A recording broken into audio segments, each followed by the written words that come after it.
Imagine your community, 20, maybe 30 people. Everyone has known each other since birth. Everyone depends on everyone else every single day. And among you, there's one man, stronger than everyone else. He takes more of the hunt than he should. He threatens anyone who tries to stand up to him. One night, he beats another member of the group over a place by the fire. There's no police, no court, no prison, no written laws. There's only you, 30 people, trying to keep living beside someone who's a danger to everyone. What do? You can't leave. All around you are the territories of other groups, and no one survives the winter alone.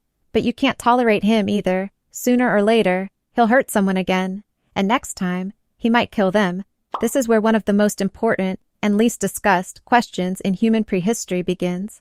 How did people who had no police, no courts, no prisons, no written laws, still manage to keep the most dangerous members of their own group under control for tens of thousands of years? The answer turns out to be far more systematic than you might think. Before taking physical action, the group struck with words. After studying dozens of hunter-gatherer societies across different continents, anthropologist Christopher Boehm discovered a striking pattern. Almost everywhere, from Africa to Australia, from the Arctic to the tropics, the response to dangerous or overly dominant behavior began with the same tool: gossip. Someone behaved badly, and the whole group knew about it, quickly, not through a formal accusation, but through quiet conversations around the fire, while working, in passing. It worked because, in a small group, reputation isn't an abstract idea. It was literally your life. What other people thought of you determined whether they would share food with you during a hungry month, invite you on a hunt, or give you their daughter in marriage. If gossip didn't work, the next step was public ridicule,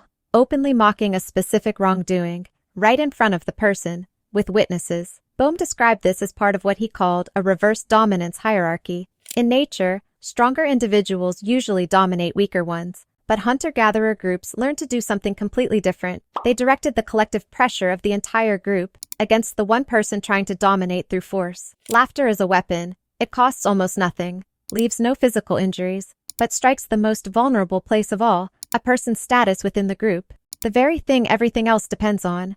If the person heard the ridicule and changed their behavior, the conflict was over. But if they ignored it, again and again, the group moved to the next level.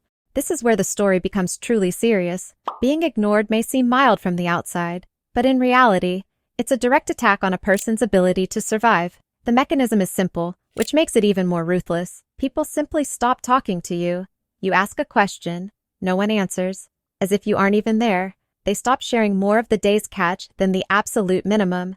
They stop inviting you on group hunts, where success depends on everyone working together.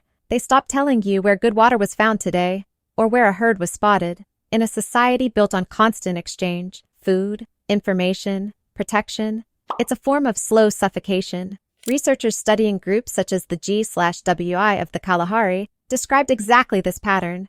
If someone ignored the group's opinion after the first warnings, they would gradually be, in the words of one anthropologist, pushed out.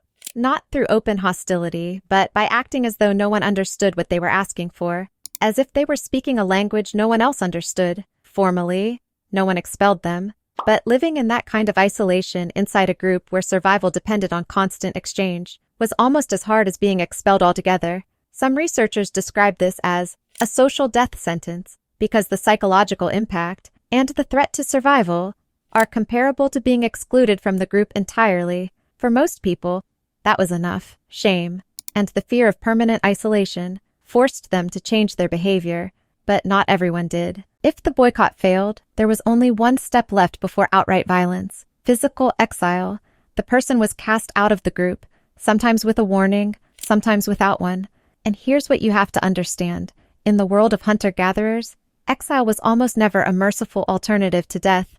More often than not, it was death, just slower, and without blood on the hands of those who made the decision. Feeding yourself alone was extremely unlikely.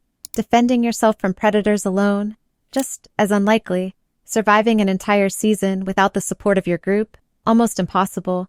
You had only two choices: find another group willing to accept you, or stand alone against everything the group had once faced together.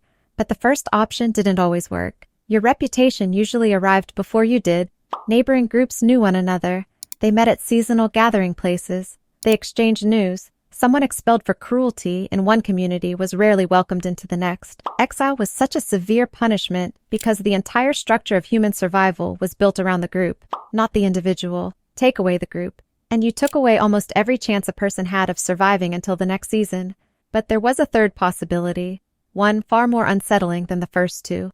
What if the exile didn't leave? What if they stayed nearby, stealing food at night, appearing along the edge of the camp, threatening the very people who had once been their former neighbors, keeping just far enough away to avoid being caught, but close enough to remain a constant danger? In that situation, a boycott was useless. They were no longer part of the group. Exile had already happened, and it hadn't worked. The only thing left was for the group to admit the truth. This was no longer a problem that could be solved with distance. They were facing an enemy, ready to come back. And according to modern anthropologists who have studied dozens of such societies, that was the point when the group turned to a solution that, today, is difficult to imagine as a systematic practice, rather than a rare, shocking exception. There was one final measure, and it was used far more often than the popular image of peaceful hunter-gatherers would suggest. After reviewing data from dozens of societies around the world comparable to the late Paleolithic, anthropologists Richard Wrangham and Christopher Boehm discovered something that overturns the romantic picture of prehistoric harmony. The collective execution of a dangerous member of the group wasn't an anomaly.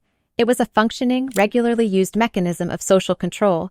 By their estimates, over the lifetime of a community, as many as 10 to 20% of adults may have been executed by their own group. These weren't isolated acts of panic or sudden explosions of rage. They were collective decisions, deliberate ones, often made only after long discussions among the group's elders. Rarely did a single individual openly take on the role of executioner. The burden of responsibility and the risk of revenge from the relatives of the person who had been killed were shared by the entire group. Sometimes several people carried out the execution together, which meant no one could say, "I did it." This wasn't revenge in its pure form. It was something much closer to a primitive, yet remarkably rational, system of justice. The threat was simply too real, too constant, to ignore. A single aggressive person, prone to violence, in a group of 20 or 30, could threaten everyone else's survival through their own actions, by provoking conflict with neighboring groups, by stealing food stores before the lean season, and for a group with no prisons, no courts, and no way to keep someone in custody for the long term, there simply wasn't another practical tool for eliminating a permanent threat. Keeping a dangerous person locked up wasn't possible. It required resources the group didn't have. Letting them go meant waiting for the next attack. Only one option remained. Execution was the final step in a long chain. It began with gossip and ridicule, continued through boycott and exile, and ended here. Only if every previous measure had literally failed. It was a system built step by step, not a random outburst of brutality. And it is precisely that gradual escalation, that order of steps, from the cheapest social tool to the most costly, that tells us we aren't looking at savagery. We're looking at one of the first working systems of justice available to humans. Then something happened that changed the entire picture. People began to settle down, build permanent villages, grow crops, raise livestock, invest months of labor into land they could no longer simply leave behind. And suddenly, the two tools that had worked for thousands of years, boycott and exile, no longer worked the way they once had. The reason was simple.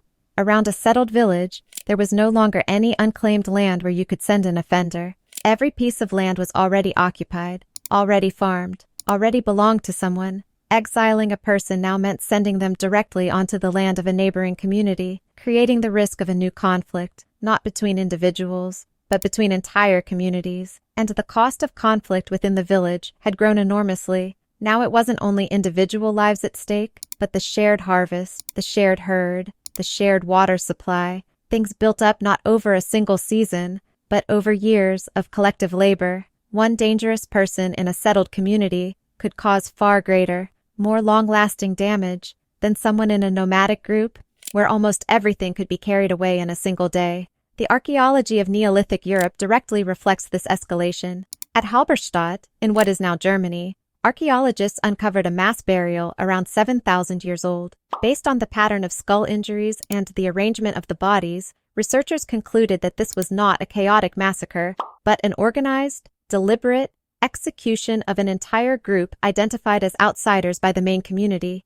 A similar pattern appears at other Neolithic sites across Europe. Healed and unhealed injuries on the bones point not to isolated bursts of violence, but to repeated, systematic violence as part of social life. Settled life didn't make people gentler. It made conflicts within communities more formalized, more deliberate, and, judging by the archaeological evidence, sometimes more widespread. Today we have courts, we have police, we have prisons. A prehistoric community had none of those. It had only the group itself, and a chain of decisions it built again every time a new threat appeared. Gossip, ridicule, boycott, exile, and if none of it worked, execution, not chaos, a system, not cruelty for its own sake, but the only tool available for the group's survival. Every step in that chain existed for a reason.